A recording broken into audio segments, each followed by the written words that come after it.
figure out to do. Now, we are coming from a different position. I am wondering whether they thought to really do an assess or figure out where the communities are from before they even began to start the planning and telling us what they're going to do. I'm just wondering whether they know how we all feel about something like this. For me, I'm a country girl, and I don't see this kind of an enterprise sitting out in the wilderness. I appreciate the wilderness, and I expect a lot of you do. Certainly I understand that people have some feelings about guns, and I have some feelings about that too.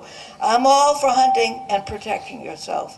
I'm not going to say a lot because I know a lot of you want to say something, but basically I have a grave concern of having something like this out in our backyard.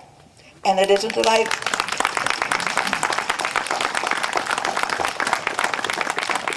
Thank you, Barbara. I'm State Representative Richard McNamara, and I represent Hillsborough, as well as some other towns. I'm also currently serving on the Fish and Game and Marine Resources Committee in Concord.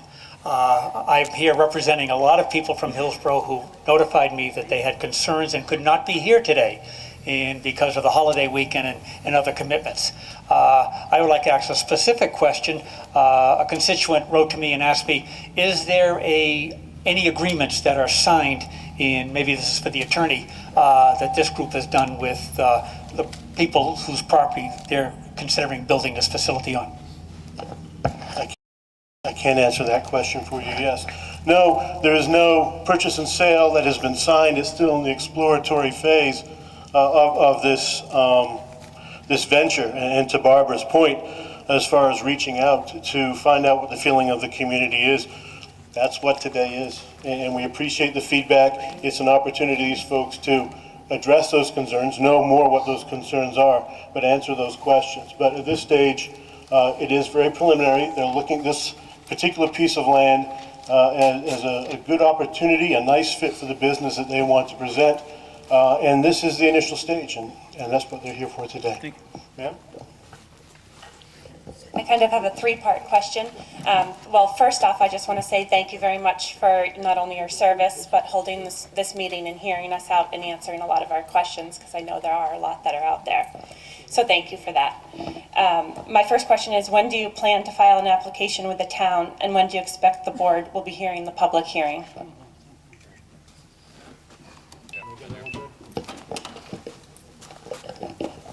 So I guess I'll explain how this all kind of unfolded. About a month and a half ago, after a lot of research, that we identified Bradford, New Hampshire, and the parcel of land in question as a possible place for us to develop these facilities and training opportunities. When we had gone to the planning board, we kept it quiet for numerous reasons. A, we didn't want to get anybody stirred up because we didn't know if it was feasible. So we wanted to start out in the beginning to see, is it possible for us to even come to Bradford?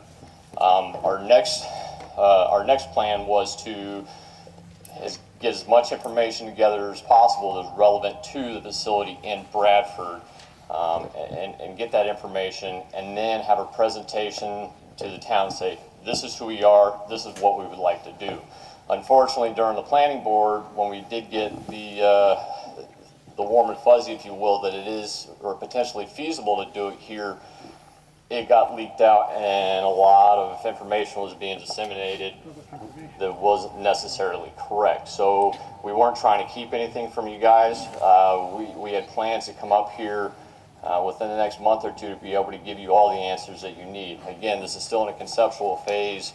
We hired one of the best architects in the nation to make sure that, don't wish to comment right now, to make sure that we're having the minimal impact as possible on the property, because that's important to me. You know, if we turn around tomorrow and we buy the property and it's ours now, I still don't believe it's ours. I still think it's the community's as a whole. However, there's certain precautions that we have to take for safety concerns. So for range, you're going to have some restricted areas just for safety. So do you plan on filing an application, and when do you expect that? Yes, well, everything's kind of pending the outcome of this, really. We were going to take down a list of everybody's questions. Either we can answer them now or we can come back at a later date and provide that for you. It's up to you. And then once we have the information that we need to be able to bring to the zoning board, that's when we'll go. I'd like to do it sooner or later, hopefully within the next month. Does that answer your question? Yep. Can I just have a second? What are your, when are your experts going to look at the sound study that you guys mentioned before, and who is that expert? You have that identified, or is it going through them, the architect, right? Yeah. All right, so as it's been said numerous times, it's conceptual phase. We're still learning what we need to know. That's pretty well beaten to the ground. Everybody knows that. So with that is bringing in the experts, whether it's surveying, fish and wildlife to do endangered species, looking at all aspects, mapping out wetlands, figuring out how we can first move the ranges to keep them from impacting any kind of wetlands, and then at very least, to mitigate the wetlands damage. That is not our intent at all. So getting experts in is something that we intend to do, hopefully, if everything works out and we are able to answer as many questions quickly and concisely as possible, hopefully around the next month, right around the time of the zoning board area. That's when we hope to have more intellectual answers from people way smarter than us. And who's doing the sound study? We still have yet to find somebody to do that. A lot of our studies, we have an idea of who's going to do them, the people that we're actually going to hire to do it. We're still identifying, to be honest, all the studies that need to be done. Thank you. Said you had a third part? Well, you guys got it. Okay. And just for the sake of fairness, folks, let's keep it to one question with a follow-up, and then you can get back in line, just so everyone who's in line gets an opportunity to ask their questions. Go ahead, ma'am. I have a quick question. In the retail area, is this going to be a gun store? Are you going to be selling firearms? A hush goes over the crowd. We're just getting the right person to answer the question. I'm kind of a floater, like I said. Yes, there would be a pro shop with retail firearms and ammunition sales. Does that answer your question? Is there anything more you want me to add? What kind of firearms? Expand a little bit. What range of weapons would you say? What's that? Rentals?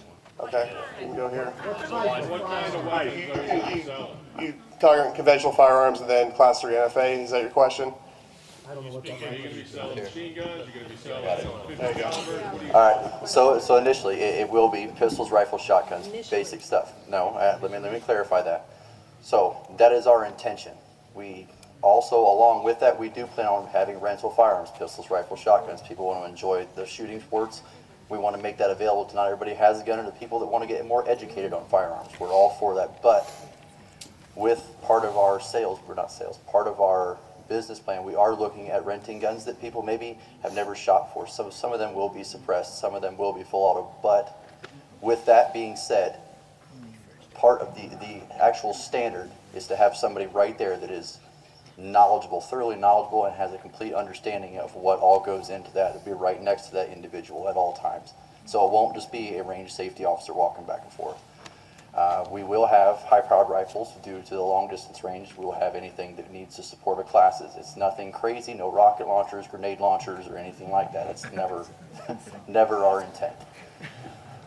But you're saying that assault-type weapons will be part of what's discharged at the ranges? Yes, That fire multiple rounds per second? through public use, absolutely there will be. Did I answer your question? I'm sorry. If we could just wait till it's your turn to come up to the microphone, that way everyone can hear the question. Please go ahead, ma'am. I'd also like to thank you all for your services. My dad was a Marine, so I appreciate that. My question has to do with education. I have a couple follow-ups. Whatever you guys will take, I'll ask. The main question is, what educational licenses are you trying to obtain in the state of New Hampshire? Finally, a question from me. All right, so I'm the education guy, and I learned a lot about what New Hampshire requires of any sort of educational institution. And so we do have to file an application as an adult continuing education center, right? So we have to put together all of our curriculum, and we have to send that up to the Department of Education. They'll evaluate it, and then they're going to come out and inspect our classrooms. And then pending that, we'll get our license as a, I believe they call us a career school. So, and it's all on the state's website for education. What happens if you're not able to get the educational license? If we're not able to get the educational license, Well, there's certain standards that we have to meet in order to get that license, right? So our intent is to meet all of those standards. If for some reason we're unable to meet one of those standards, I can't imagine what that would be, but we just wouldn't open up the educational facility. We'd have to, I don't know, it wouldn't be a school. One more quick thing. In the planning board meeting, you mentioned a whole list of courses that you planned on providing. Is there any way you can make that public to us? So that's a great question. When we first started, Repeat the question. oh, so the question was, yeah, go ahead. Okay. My question was, in the planning board meeting, they mentioned a whole list of courses that they wanted to offer, so I was asking if they could make that public to us. That's an excellent question. And so, funny story. We actually had some of the courses up on our website, and when we started digging into the Department of Education, one of their first rules is you cannot advertise any sort of courses before you're given a license. So we took all that stuff down. I can give you a quick rundown of the types of courses that we want to offer. Obviously, the weapons safety kind of things. We're also going to offer courses in operations and planning, so for how to manage risk in the wilderness, things like that. And then what we call remote medicine. So this would be like your wilderness first aid, wilderness first responder. And we also offer classes aimed at EMTs. For example, one of the most common ones is pre-hospital trauma life support. It's going to be very familiar to the paramedics in the crowd. But we offer courses along that scope. So it's going to be firearm safety, the operations and planning, and then the medicine portion. Those are the three major categories that we're looking to offer courses. Does that answer your question? Mm-hmm. Excellent. Thank you. Thanks, guys, for coming and answering our questions. Apart from the four of you, who's funding this project, and how is that funding to be structured?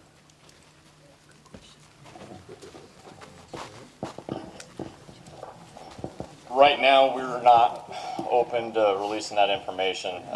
We're still figuring out how some partnerships may be integrated, but as far as the financial aspect of our venture, I don't wish to comment at this time.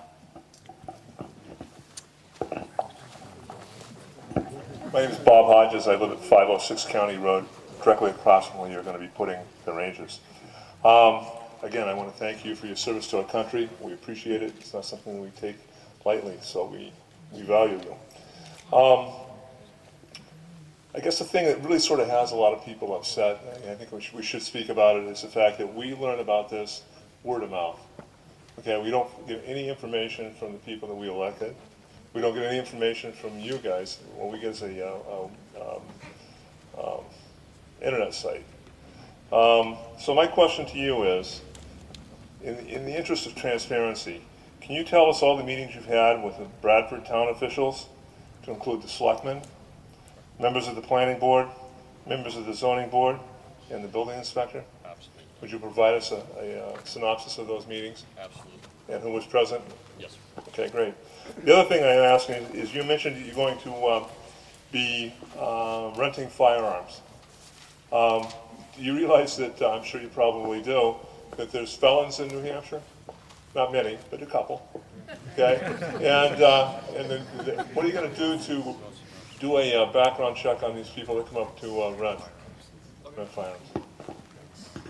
All right, so that was a great question. What are we going to do about renting firearms to felons? So the current industry practice is that you come in and you bring a picture ID and you fill out a waiver and you rent the firearm, take it to the line and shoot it. So that's common industry practice. What we are looking at doing is that when you come in as a first-time customer, we'd like to run what's called a NICS check on you. NCIC? The NCN, National Criminal Investigation. It's the quick. It's the quick search that you have to get in order to purchase a firearm. So regardless of whether you're going to come in to purchase or you're just coming in to rent, we are going to have some indicator of whether or not you have a criminal background, and can then, at least restrict your access, if not take further actions other than that.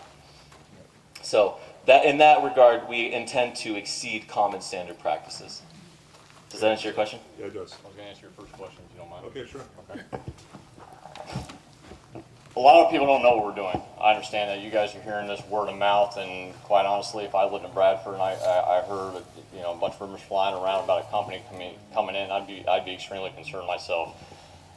Again, we approached the planning board just to see if it was feasible. We could have walked in there and they said, yeah, no, not going to happen, and we would have left and nothing. I mean, it would have stopped at that. We got the impression that it was absolutely feasible. So our next mission was to go back home and start planning everything to be able to bring to the public. My first mission was to make sure that the information was readily available to the town. However, a couple days later, the information got out, and we've been putting out fires since. So for that, I apologize. You know, we strive to be 100% transparent, have nothing to hide. We'll give you all the information we have within reason. There's not a conflict of interest. For that, I apologize the way it turned out like this. We'd like to know, we still like The that microphone answer. so everyone can hear you. Okay. We still like all that information in written form, if we could get that. Yeah. The other thing is that, I'm sure you're familiar with, what will be your competition, it'd be 6 Hour SIG Academy. Yeah. How big are you gonna be compared to them? You gotta give them, Mike.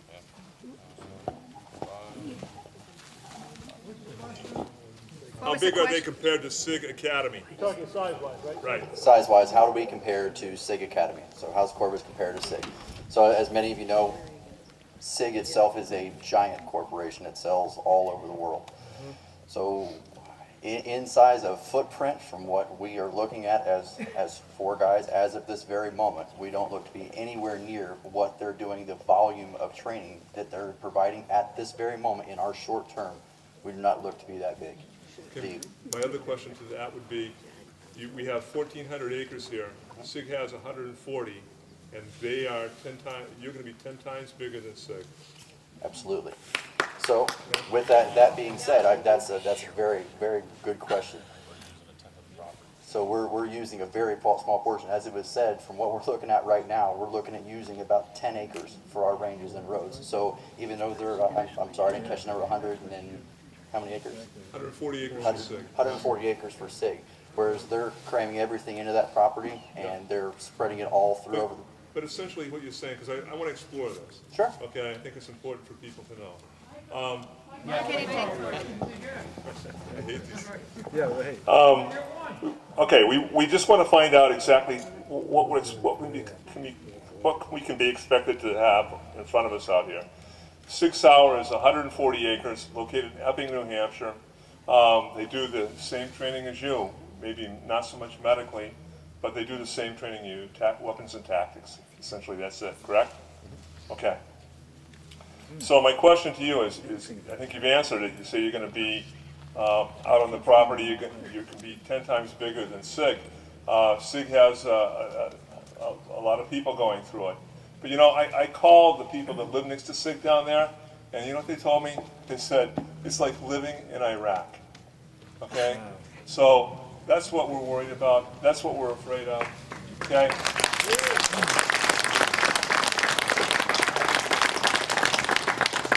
Yeah, that's absolutely a concern, and we have a couple of things working to our advantage here. First, we're not in Epping. You know, that's a more densely populated area. Fortunately, we're out in the... But there's still people that live right next door. There are still people that live right next door, yes. The other thing that we have going for us is, like you said, the property size is a lot bigger than SIG Academy. So we have a smaller footprint in a larger property. So, I mean, that may help to alleviate some of the concerns that they have surrounding the SIG Academy. And they've been around for more than 30 years. You know, and they started off to fill a need in the law enforcement community in terms of training. And so they're well known and well respected. And our intent is actually not to directly compete with them because, I mean, you know, we're not David. We're not going to slay that giant. It's not going to work. But we are going to carve our own little part of that market out and focus on what we can do really well and maintain our small status. All right, so that was a really good question. Thank you. for some of us who are retired all the time, and you said one gunshot is what, 44 decimals? What if you have 50 people shooting at the same time? The volume is going to be terrible. All right, so the concern was with the volume of fire. So you have one rifle, and it's not too bad. What happens when you line up 50 rifles? And that was an excellent question. And the honest answer, the answer that I can stand here and give you with every certainty is, I don't know. So it's an honest answer. So I don't know what that's going to sound like, and we won't know until we bring it and we do the study, right? So what I would like to do, instead of just throw something out that sounds good, I want to give you accurate information, because I believe that all important decisions need to be based on accurate information. So we're going to find that out, and we're going to bring it back to you. My concern is that I have to listen to it all day long, all weekend long. Absolutely, and that is a huge concern, and it's one that we're addressing. You know, we're not blind to your concerns. So thank you. Excuse me. I have a young lady over here in a wheelchair. Okay, sure.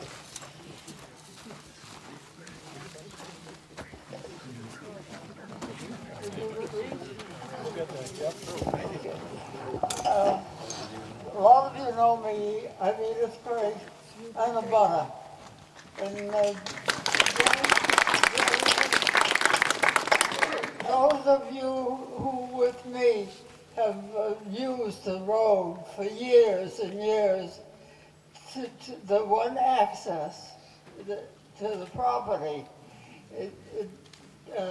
the road does not need any more traffic than it has already. It might get residential traffic, but that's one at a time, not a whole outfit of business. But one of the things that I am concerned about is bringing this road up to date and up to a good travel. Is probably you're thinking of paving it, and we don't want it paved.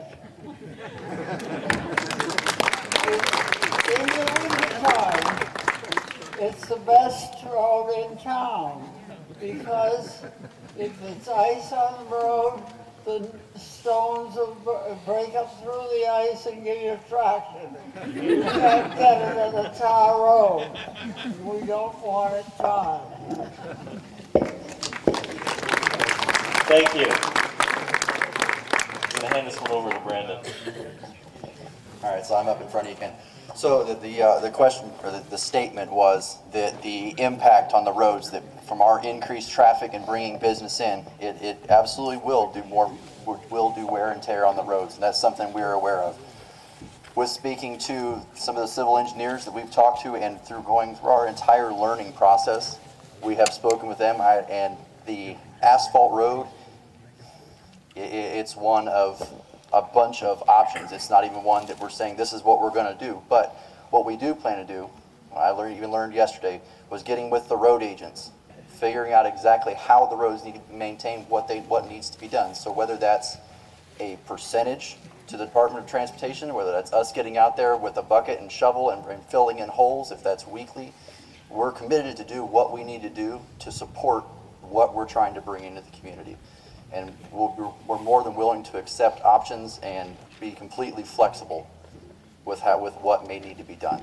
And that when it comes down and we figure out exactly what needs to be done through the studies that we have spoken about today, that information, as soon as we get it, we try to push it out as best as possible. I know it's been said a few times that it's through word of mouth. People don't understand. We try to do the best, being states away. We try to do the best to get the information back, but we don't want to give you misinformation. It only hurts everybody.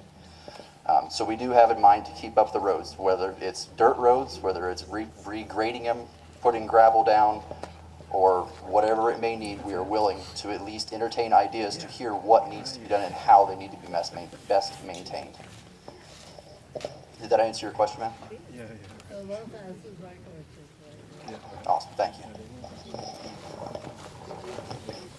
Mike Bradley from Hillsborough. You've already answered my question about the fact that multiple rounds per second weapons would be included in the firing range. I just wanted to highlight my concerns about that in terms of safety and noise. Also, I don't think, well, I'll speak for myself, but I don't think my friends and neighbors appreciate your lack of transparency at the moment anyway about where the several $1 million in investment that you alluded to are going to be coming from. But I did have a specific question regarding safety, noise containment and safety. You propose a 1,000-meter range among the several that you would build.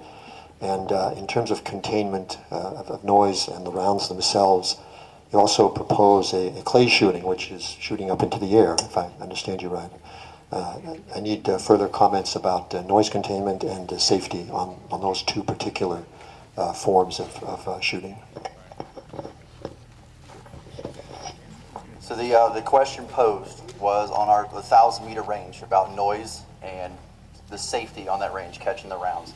The second part of that question was the sporting clay facilities, taking a shotgun and shooting at a clay target flying through the air.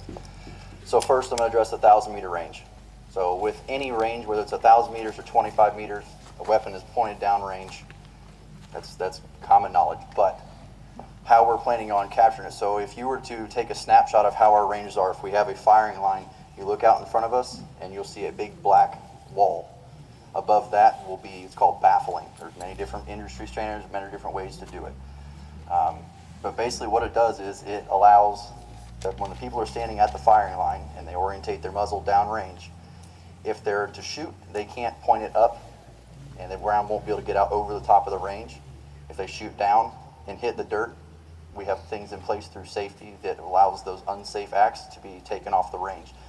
So for a round to be able to get out of that range, there has to be multiple points of failure between people not doing what they're supposed to do coming on the range.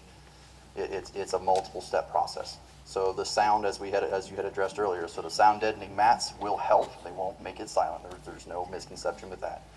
But between all the barriers that the sound will be bouncing off of and the round being contained when it hits the other end, that'll help with that. Now, the other part of that was the sporting clays range. So a sporting clays range, it's completely different. Whereas a high-powered rifle, you have 10,000, 20,000 feet that round is capable of going. And that's what the baffles are in place to do. Now with the shotgun, it's different. So with the shotgun, you're looking at about 300 yards through the type of loads that are used in sporting clay. Roughly 300 yards is the maximum distance that shot itself will go. So with that being said, our safety areas that are around these areas where the cones of fire be referred to, they will, those rounds have zero from where we're looking at putting the range. They have zero chance of getting off the property at all or in the particular range, and as I said, get off the property. Did that answer your question, or do you have some follow-up to that? Still concerned about the fact that 1,000 meters is 3/5 of a mile. You're between the point of discharge and the containment at the other end. So the concern was at 1,000-meter range, it's quite a long distance for a bullet to be traveling. Once it's out of the gun, there's really no way to call it back. I haven't invented that yet. But one of the things, like we had gone along and said, so when the shooter is at the firing line, all they'll be able to see is ground, the impact berm, and then the buffers overhead. So that round, they would have to step off the firing line, go in front of where they're supposed to, and turn a completely opposite direction to get a round off range. There's nothing, we're not going to bring tanks in here on a pistol range and shoot through our berms. That's never, it's our safety concerns are designed through engineers. They have done many of these ranges all across the U.S. to include some of the military standards. So a lot of this stuff, it's all time-tested measures. It's growing as anything does. The longer we go, the more stuff we learn. So as far as the rounds getting off the range, it is extremely minimal. Thank you. Shotgun noise. Shoot up in the air.